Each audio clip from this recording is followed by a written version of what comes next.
All right, so I'm going to continue by introducing our second speaker, Dr. Joanne White, who is a research scientist with the Canadian Forest Service based out of Pacific Forestry Centre in Victoria.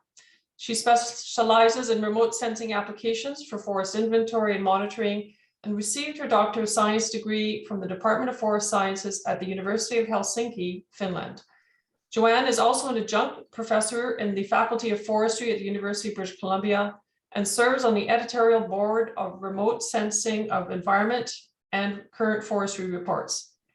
She has published more than 188 peer-reviewed scientific publications, and since 2019 has been named to the global list of highly cited researchers, a distinction held by 0.1% of the world's researchers across multiple scientific disciplines. Dr. White will be speaking to us today on mapping, validating, and interpreting spatial-temporal trends in post-disturbance forest recovery. Welcome, Joanne, and I'll turn the floor over to you. Excellent, thank you. Can you hear me and can you see my screen okay? Yes. Okay, wonderful. Thanks so much, Janice, for this opportunity to share our research. We've been using remotely sensed data to map post-disturbance forest recovery for a number of years now. And so my objective today is really just to share with you some of the things we've learned along the way and perhaps make some of those opportunities that are available with new science more accessible to you. So I want to start by acknowledging my collaborators on this work, Chomin Hermesia, Mike Walder, also from the Canadian Forest Service, and Nicholas Coops from the University of British Columbia. So I always like to start with the information needs and talk a bit about why we're interested in monitoring forest recovery. I think from a forest science perspective, it allows us to better characterize forest dynamics. With remote sensing, now we can do a really good job of mapping disturbances. We excel at that, but mapping the recovery after that has been the subject of relatively less research. Forest recovery is also a key component of sustainable forest management and increasingly an important climate change mitigation option as well. Also, I think there's general consensus in the community that any investments we make in forest regeneration or restoration need to be guided by some kind of baseline information about what the potential for natural regeneration will be at a given location. But you quickly learn when you work on this topic that definitions are critically important. So what do we mean by forest recovery? And at what point in time do we consider that forest to be recovered? You know, unlike disturbances, which tend to be, at least for stand replacing disturbances, which are discrete in time and space, forest recovery is a process and not a state. So if I'm interested in reclamation of a site, I may consider it to be recovered when herbaceous vegetation has established. If I'm a silviculturalist, I may be more interested in a free grow stage. If I'm interested in other ecosystem goods and services, though, my expectation around recovery may be when the forest has returned to what it was prior to disturbance. So it's really important to be clear, I think, in the definitions and how you're going to measure. When we think about recovery, then what are some potential scenarios we encounter? We may have no recovery, which could imply regeneration failure or some kind of land use change. It's no longer forest, the land is being used for something else.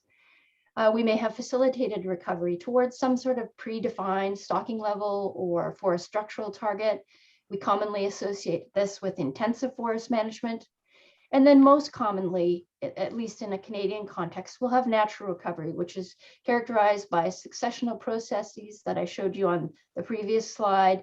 And the rate of return really depends on what the species composition and structure was prior to disturbance, the nature and severity of the disturbance itself, biological legacies, seed availability at the site, and then climate and local site conditions. So why would we consider remote sensing for monitoring forest recovery? Well, first and foremost, remote sensing gives us synoptic, spatially explicit, and spatially relevant data. And when I say spatially relevant, I mean it's available at a resolution that can capture anthropogenic impacts on the landscape. We get consistent observations over very large areas. If you've worked with regeneration surveys from different jurisdictions in Canada, you know that they will each use slightly different methods or criteria to assess that regeneration. And that can make using that data challenging if you're looking for a national picture. We also have the ability with these deep archives of Earth observation data that are now available to us to look back in time and get some sense of retrospective capacity for recovery in different forest environments across the country. And because these data are spatial, we can integrate them with other spatial data sources, such as field plots or airborne LiDAR data, to establish a monitoring framework. So how did we get here? Well, we've seen two huge changes in remote sensing in the last decade. The first is around open access data policies. So just like Luke was mentioning, there's a lot of free imagery that's available to us. Landsat data has really been the poster child of this.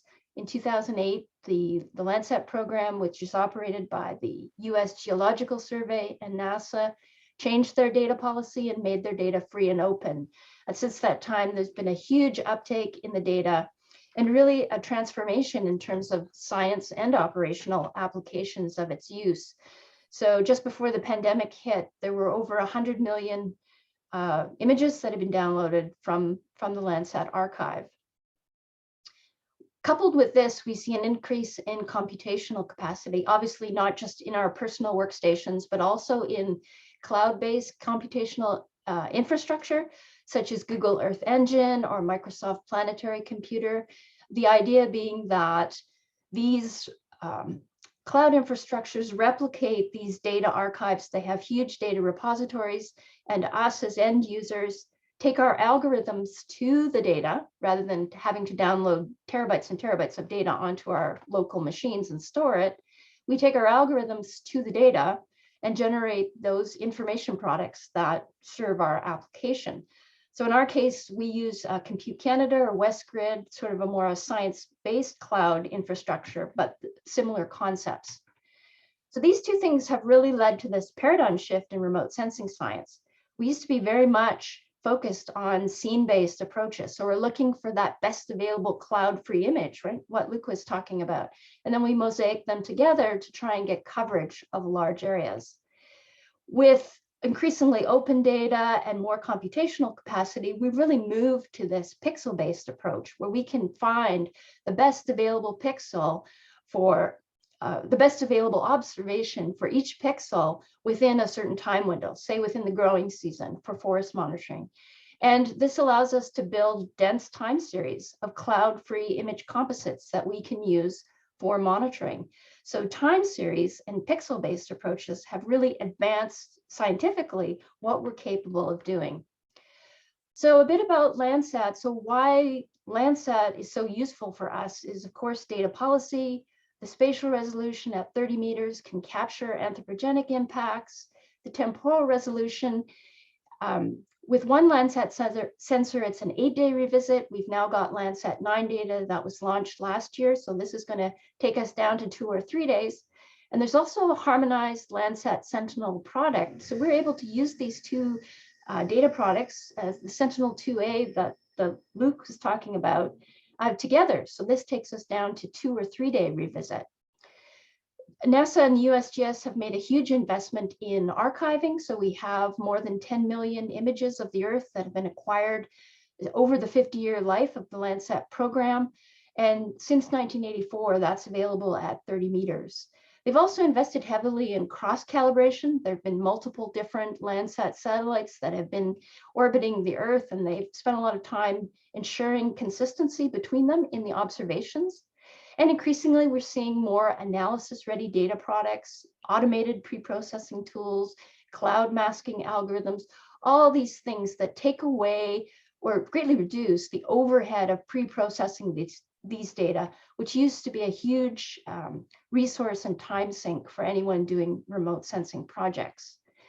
So this gives us annual best available pixel composites. We're using surface reflectance data. So these are observations, physical values that we can use in our algorithms and analysis to develop these value-added products for national monitoring purposes.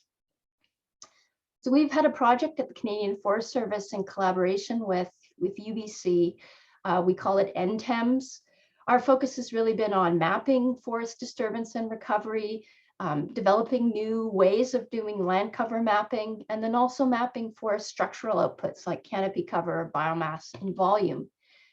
The point of our project, our objective has really been to demonstrate the operational potential to generate these nationally consistent products and prototype at scale, because often what we find in remote sensing is when we scale things up and try and do larger areas, we meet unique and different challenges. So we want to develop these products to represent the entirety of Canada's forested ecosystems and learn those lessons through this research. And many of the products we've been generating are available through the National Forest Information System as open data, so you can check that out. So back to recovery then. When we started working on this topic, we were very interested to know what our expectation should be in terms of how long does it take for a forest to recover. And we did some meta-analysis, synthesized some plot measurements that were published in the scientific literature. We looked at 28 studies shown on this map here with these red dots with 717 plot measurements. And we wanted to answer the question, how long does it take for forest stands to reach benchmarks of canopy height and canopy cover? So 5 meters for height and greater than 10% for cover. Now, why are we using these particular thresholds or benchmarks? Well, this is what the FAO uses for their definition of forest land. And in Canada, we have an obligation to report on our forest land. So this makes a lot of sense nationally for us to use these criteria to assess whether or not a forest has recovered.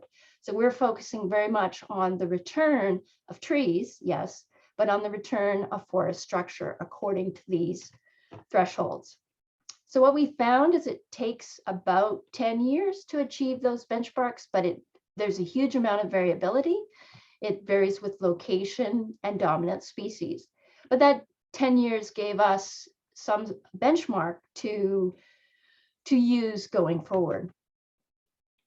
Now we use the normalized burn ratio as our spectral index. And the only thing I want you to take away from this slide is that this index capitalizes on the difference in spectral reflectance between bare soil, which you're seeing in this dashed line here, and vegetation, which is the solid line here.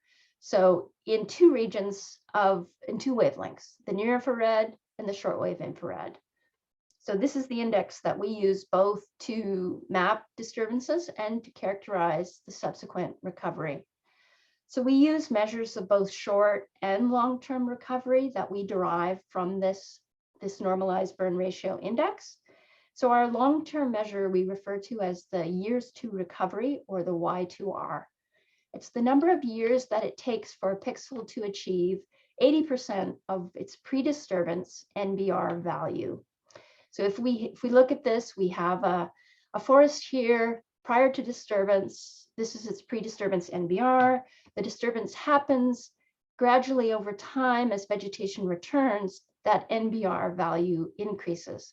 When it surpasses that 80% threshold, we say that pixel is spectrally recovered. In this case, it took 10 years for it to achieve that target. We also use short-term measures, so we'll take the absolute value of the reflectance at 5 years. So we did a study that was published in 2017 where we mapped harvest and wildfire for the entirety of Canada's forested ecosystems and generated some statistics about the areas that were impacted. And you'll note in this graph here that, harvesting is pretty consistent over time, wildfire very episodic. And of course, in Canada, we have very good data to map wildfires at a national level.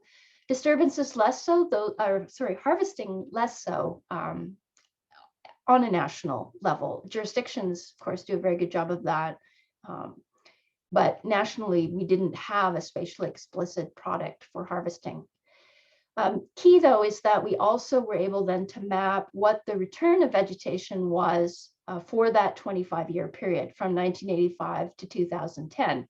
And some key takeaways from this early work were that wildfire and harvest have different rates of spectral recovery and that those rates vary by ecozone. Now, this is perhaps not surprising, but good to quantify. And we know that we harvest on the most productive sites, and in some cases we replant those sites. So we expect them to regenerate effectively. For wildfire, of course, that's not the case. Wildfires are pretty indiscriminate. They'll burn non-productive and productive forest land equally. So we'd expect some differences between them. So for wildfire, we have a mean Y2R of 10.6 years and more variability in that. For harvesting, we have a mean Y2R of 6.6 years with less variability. So we found that about 77% of areas impacted by harvest and 36% of areas impacted by wildfire had spectrally recovered within 10 years. And that by the end of our time series in 2010, 92.5% of harvest areas and 68.4% of wildfire areas had spectrally recovered. Then the question very much is, if we say something is spectrally recovered, has it achieved our benchmarks of canopy height, so that greater than 5 meters, and cover greater than 10%? And we can validate, of course, with field measurements, but those are constrained in time and space. And so we can use airborne LiDAR data, which is a very valuable resource for validating these measures because it gives us accurate measures of canopy height and cover. So we did an experiment in the south of Finland where we mapped disturbances in the same way I just explained to you we did for Canada, except in this case, we're mapping harvested areas. So we're using the same sort of time series approach with the Landsat data to get at forest harvesting. We only, for our validation, we only considered harvested areas since that it happened in 1991. So that gave us about 3,600 harvest blocks to assess. The reason for this is the Landsat archive is not as deep everywhere, so we're not as able to go as far back in time in Finland because the data isn't available like it is in Canada. So we're very lucky in Canada to have this longer time window. So we used airborne LiDAR for validation, which were acquired between 17 and 25 years after the harvesting occurred. And we used measures of canopy height and cover to assess those pixels. We also explored the impact of different spectral recovery thresholds, and we grouped our pixels according to the distribution of our samples into these epochs, because often, we can't, a single year, there is not enough observation. So we need to group our data. And for this particular study, we didn't have enough samples to sort of separate like 1 to 5 years and 5 to 10 years. So we had a larger group that was less than 10 years.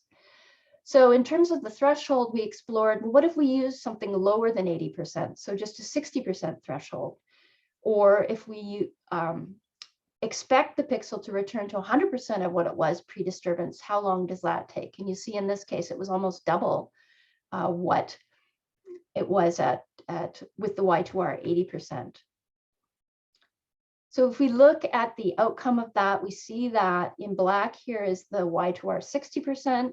We see that overwhelmingly, those pixels were considered spectrally recovered at a much younger time window than if we used 100%. And with the 100%, we actually had, about 30% of the pixels that were not spectrally recovered by the end of the time series. So that's a really interesting dichotomy and distribution, if you will. But what does the LiDAR tell us? Because that's really what we're interested in.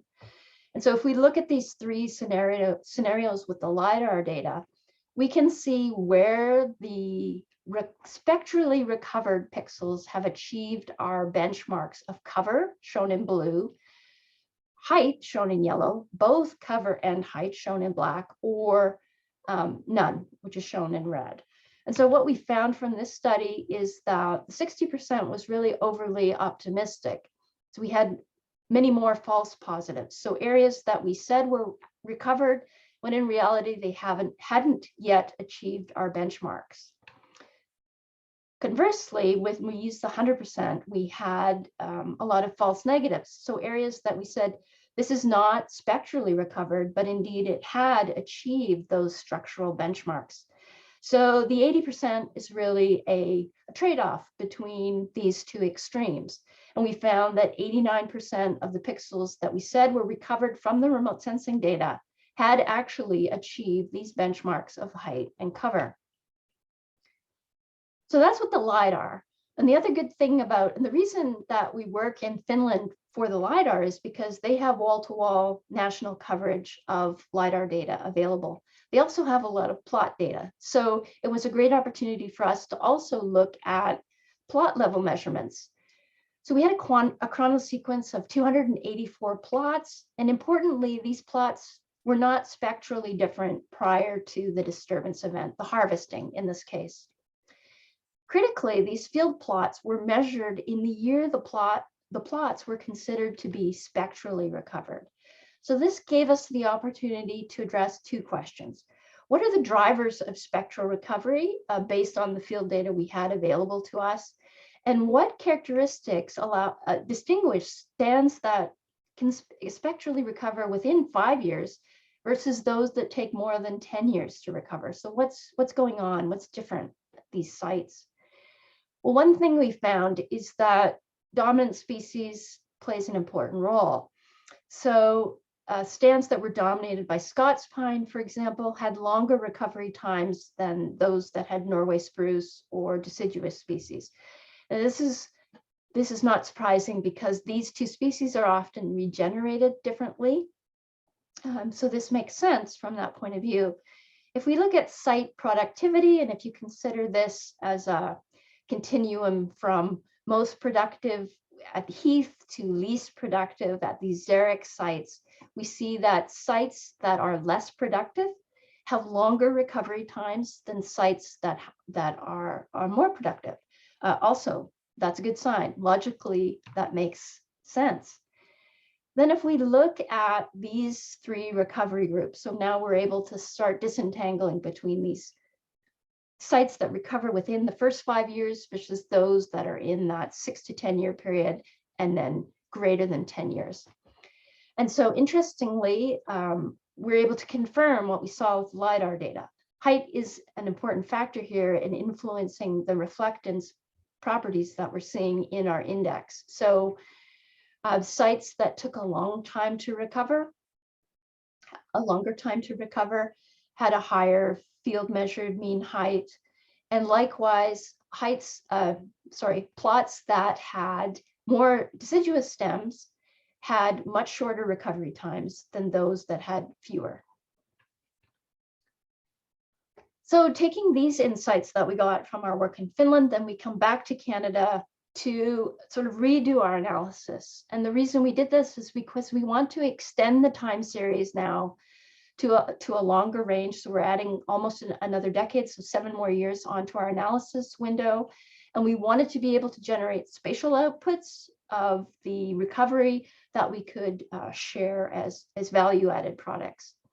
Critically, though, what we really wanted to do was we wanted to validate measures of spectral recovery using airborne LiDAR data.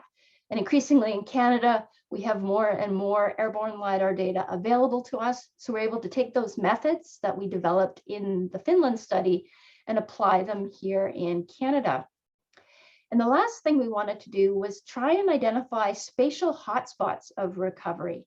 So find areas on the landscape where we see spatial clusters, so not single pixels necessarily, but clusters where the rate of recovery, spectral recovery, is significantly slower or faster than a baseline, as a way to get further insights scientifically, but also to think about how could we prioritize areas if we wanted to for interventions.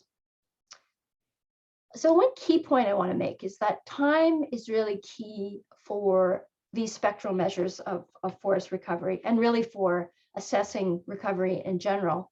Of course, this depends very much on your definition, but for us, where we're interested in the return of forest structure, time is definitely key. And so what this graph shows us, it shows us at the end of our time series of the area that was disturbed by both harvest in green and wildfire in red, 89% of pixels were considered recovered versus for harvest versus 67% for wildfire. This considers all the disturbances, though, that occurred in that period. If we just look at the disturbances that occurred prior to 1990, for example, we see that the wildfire and the harvest start to converge, and that spectrally, 98% of the harvest areas have recovered and 92% of the wildfire areas. So I think when you're thinking about these remote sensing tools, this element of time and our definitions of recovery become really important. So with this new work that was just published, we found very similar things. So we're corroborating what we saw with the shorter time series window that we analyzed. So yes, the recovery rates between the wildfire and the harvest vary. They vary by ecozone. And we see that that sort of mean, that baseline, that mean rate of recovery that we see for wildfire and harvest is fairly consistent with what we had previously based on that shorter window. So that is affirmation, I guess, of that information.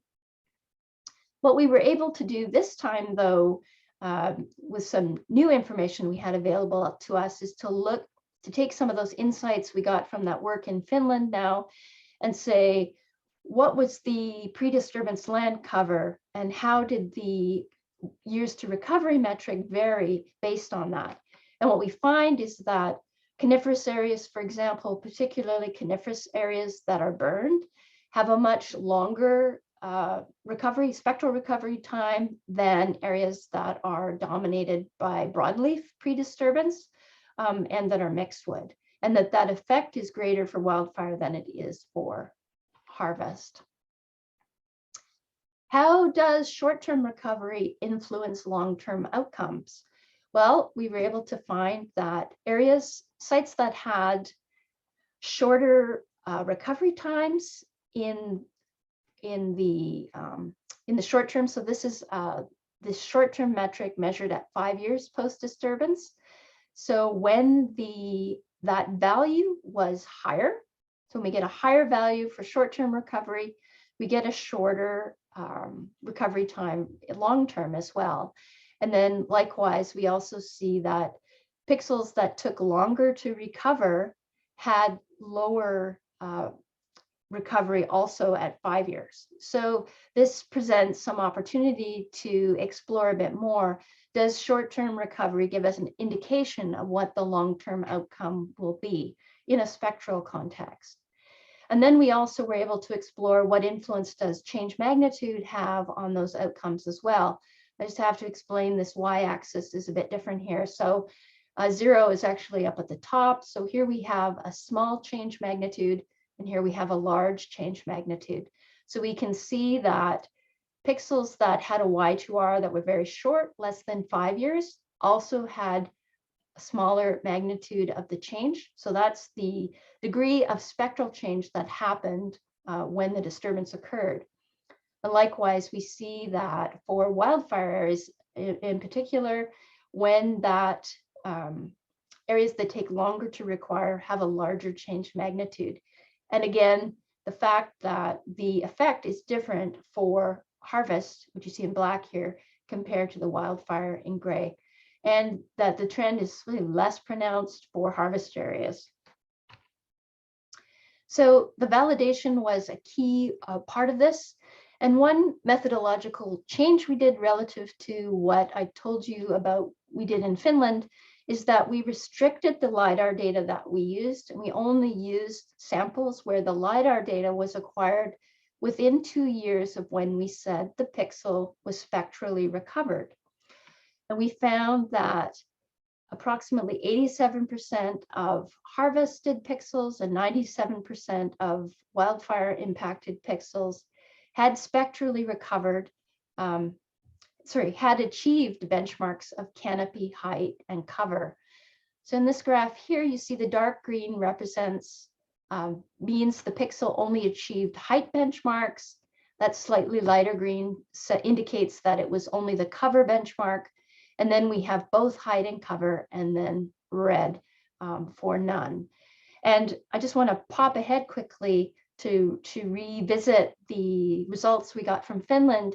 And you'll notice right away that it was much more common for us, and really we need to focus overall here, to achieve both height and cover.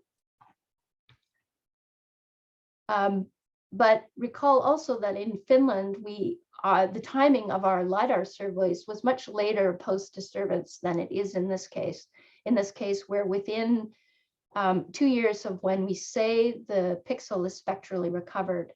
And one thing you'll notice here is, especially for wildfire areas, it's much more common that those spectrally recovered pixels have achieved height than cover, whereas for the harvested areas, cover, depending on the Y2R, which is what these groupings are, can actually be more common. So we talked a bit about baselines and how we can use these data. We have these observations nationally. How can we use them to give us some sort of baseline about what's the recovery been over the last 3 decades in Canada's forest?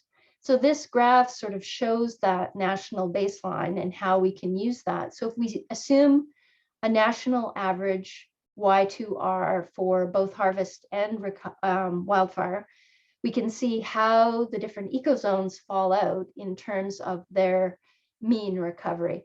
So for bars above the line here represent ecozones that are recovering more slowly than that national baseline for that particular disturbance type. And likewise, we can, the bars below indicate areas that are ecozones that are recovering more quickly. And we can use this same baseline concept within ecozones or within any spatial unit, really. And so that's what we did. So we developed ecozone-specific baselines so that we could identify these hotspots of recovery. So we developed ecozone-specific baselines for each disturbance type. And then we said, are these areas recovering more quickly or more slowly than that expectation that we have at the ecozone level?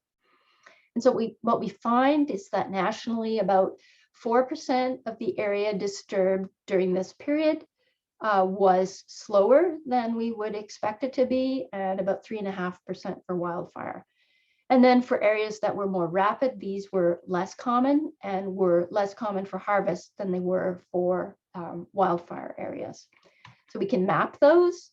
And so this figure shows the relative area of significant positive and negative spatial clusters on the landscape within a 50-kilometer cell. So this is just for visualization purposes, but it certainly shows you areas that were slower on the right versus areas that had more rapid recovery relative to their ecozone specific baseline. So what does this look like? Well, here we have a 1986 best available pixel composite image. This is in the Yukon here. And we had a fire that came through here in 1987 and then 1994. And so we can map those. And this is what the Y2R looks like when we map it out. And I mentioned that it's very variable. And so you can certainly see that here. There's a lot of variability, ranging from like 1 to 5 years in dark green to more than 25 years in red. So then we generate this local Geddes statistic, which is a spatial statistic. We can take those values, and from those, we can pull out these areas that have this slower than expected recovery relative to other areas in the ecozone. And then this shows you that same area at the end of the time series in 2017. And so I should point out, these hotspots did recover spectrally. So it's not like they're not recovered. And we do also map areas that have not recovered by the end of our time period. They just took longer to recover than we expected. And now we can go and we can interrogate these areas and find out in a site-specific sense why that may be the case and happening.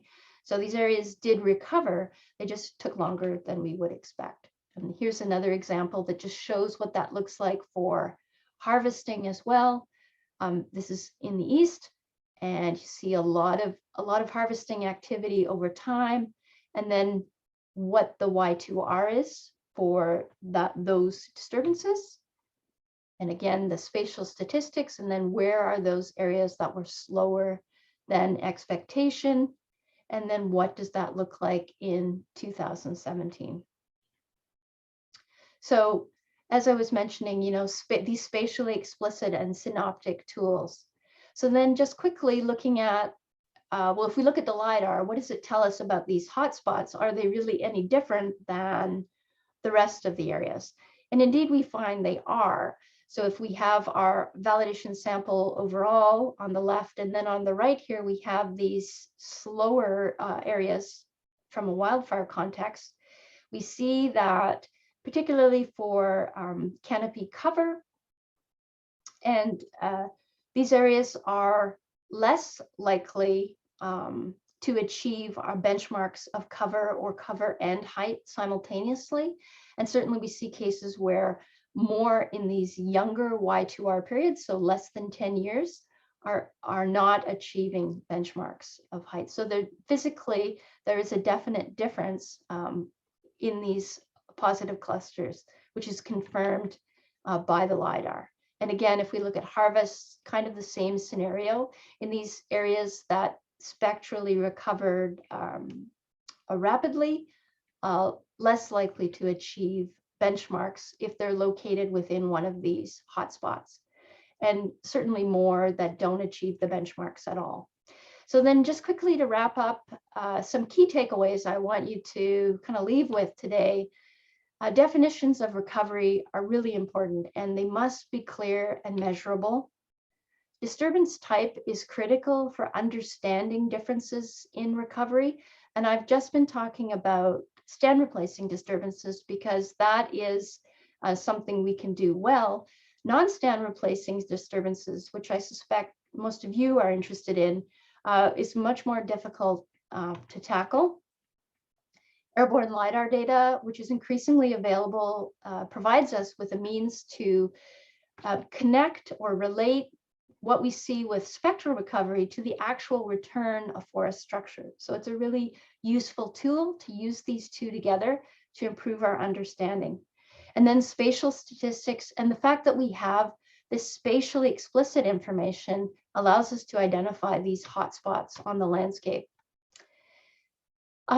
Spectral and structural recovery within 10 years is highly variable. And we see this from field plots, we see it from the LiDAR, we see it from spectrally as well. And they're influenced by site conditions, species composition, the amount of deciduous species that are present, and of course, residual forest structures. So I think it's important that when we interpret these recovery metrics, that we keep this variability in mind. Recovery rates must also be interpreted within that context of time since disturbance. So given enough time, depending on your definition, the forest is likely going to recover, but your definition is going to be key here. And just lastly, spectral recovery metrics derived from Landsat time series convey useful information about the structural development of forests post-disturbance. And again, this spatially explicit and temporally exhaustive, this ability to look back in time is really powerful and can provide us with an important monitoring tool going forward, especially if we augment it with ground and LiDAR observations. So that's it for me. Thanks for your attention, and I'm happy to take any questions. Thanks, Joanne. That was, wow, there was a lot of information there, a lot of great work. I'm not seeing any questions from the floor quite yet. While we wait for a hand to be raised, I'm going to point out to everybody that that Ryan, the Secretariat, posted the link to the CCFM YouTube channel where you can find all of the recordings for this year 2 of this webinar series. It's in the chat window if you want to take the opportunity to copy and paste it before we close the session. I do see here that we've got a hand up. Jason, you can ask your question. Great, thank you very much, Joanne. That was fantastic. Thank you so much for that presentation. I'm not a remote sensor, so I'd love to hear maybe if you could just expand on this NBR value a little bit. It seems like it's really the sort of the crux to being able to do a lot of this stuff. Could you sort of, is it literally a bare earth signal, or how do things like shrubs and grasslands and things like grasses and stuff influence that reading? And to sort of follow that sort of logic onwards, and I think you maybe know where I'm going with this, sort of the idea of afforestation in, let's say, agricultural fields or abandoned agricultural fields. Are you able to sort of detect spectral forest recovery in those sorts of environments using these tools? Anyway, I'd love to hear your thoughts on that. And again, fantastic talk. Thank you very much. Thanks, Jason. Yeah, that's a great question. Obviously, well, and Luke alluded to this in his presentation as well. There's many different indices that could be used. And of course, NDVI is one that is very common. So the reason NBR is useful is because it's more sensitive to actual structural development in the forest. And yes, you're right, it has a lot to do with the differences I showed in that diagram between how vegetation reflects or how these different surfaces or different features reflect energy in different wavelengths. So in the near infrared, reflectance from vegetation is much stronger than it is from bare earth. And in the shortwave infrared, it's the opposite. So as you have a mixture of these two things, and you can think about an area that's been harvested is going to have a lot of exposed soil to it.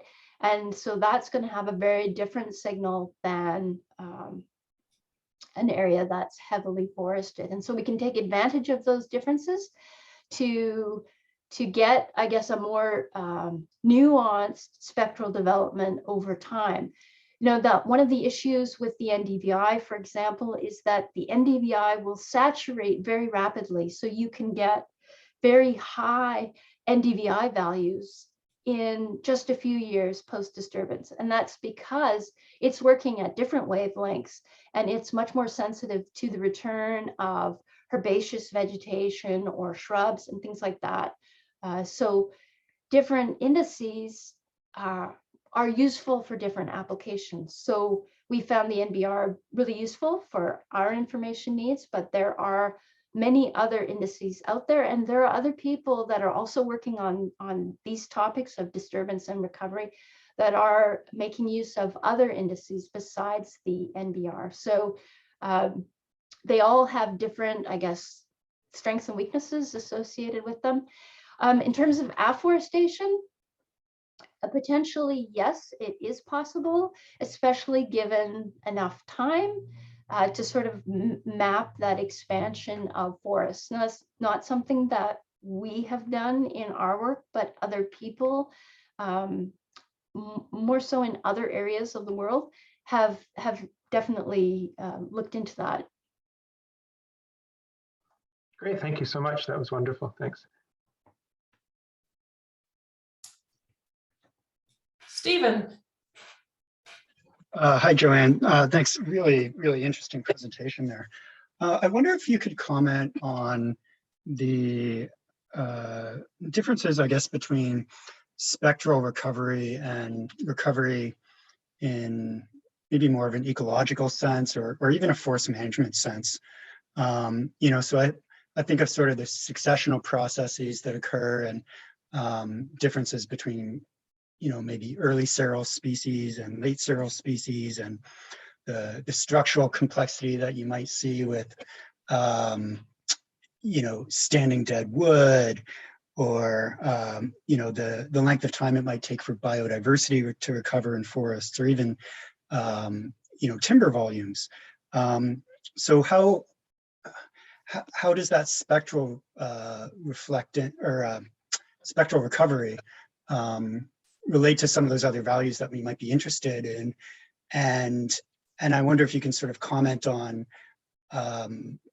maybe the future of what you see coming out of those linkages you mentioned to LiDAR, and maybe if some of those more kind of fine-tuned structural measurements, things you can sort of glean from that LiDAR might be able to get us a little closer to some of these other measures of recovery we might want to look at. Yeah, for sure. That's a great question. I think if we had LiDAR data available everywhere, we would use that, because that's the gold standard for measuring forest structure, obviously. But critically, the data we have available to us is optical data from these satellites, and the advantage of it is we have it everywhere, and we have it going back 30 plus years now, which is very useful. I think you raised a really good point about the linkages. I mean, we've been very clear and I guess focused in our work that we need to be able to and want to be able to demonstrate that there's a clear linkage between changes in the spectral signal and changes in the forest structure. So I think for other information needs, or for other definitions of recovery or structural development, need to be assessed accordingly. So, I mean, biodiversity in particular is something that's, very difficult to, you're not going to get that just from the remotely sensed data. You're going to have to bring some other ancillary information to that, whether it be from the LiDAR or from some other source of information. So ultimately, though, I think you need to be really clear about what your definition of recovery is and how you're going to use this information. If it's just about the reestablishment of vegetation at a site, that's very different than late successional stage forest. And, fortunately, we can be guided by a lot of theoretical understanding of just how much time that takes to achieve. And so that's why I made the point in my concluding slides about, recovery as a process, even structural recovery, is highly variable. And so we have to look at this information through the lens of our ecological understanding of what it means in just within 10 years of a disturbance. What do we understand will be there? So I hope that's answered your question. I think it's very nuanced, and I think LiDAR gives us a lot of future opportunities to sort of expand our understanding of structure in regenerating stands, and what that means for biodiversity, or even how climate change is going to impact that also. Thank you, Joanne. What is the availability for LiDAR in Canada?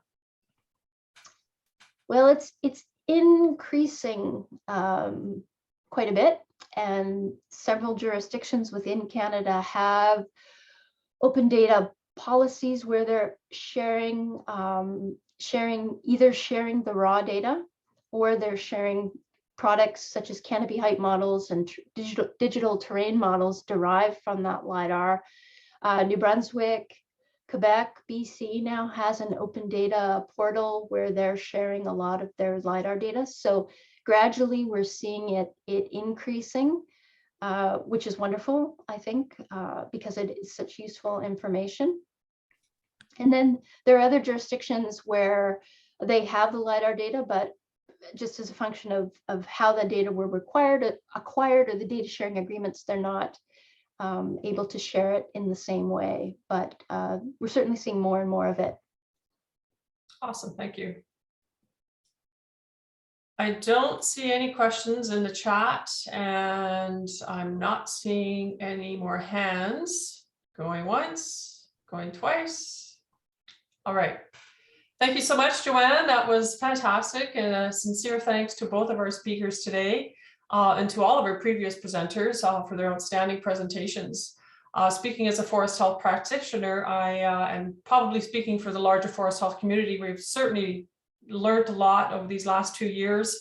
We're definitely looking for more tools in our toolbox, and we've learned a lot about lessons learned from jurisdictions who are doing some case studies, as well as some of the work that you're doing, Joanne. Fantastic. It really, it's a great help for us. So on behalf of the Canadian Council of Forest Ministers Forest Pest Working Group, I'd like to thank everyone who has joined us over the last 4 weeks. The presentation recordings, as I mentioned earlier, will be made available on the CCFM YouTube channel, which is currently in the chat window. The workshop proceedings will also be prepared and distributed to the Forest Pest Working Group. I just see something in the chat. It's probably just people thanking you. Yes, thanking everyone versus any questions. So that's it. So again, thank you both of you. Thank you everyone for joining us today. And this concludes the 2022 edition on technological advances in forest health monitoring. Thank you and goodbye.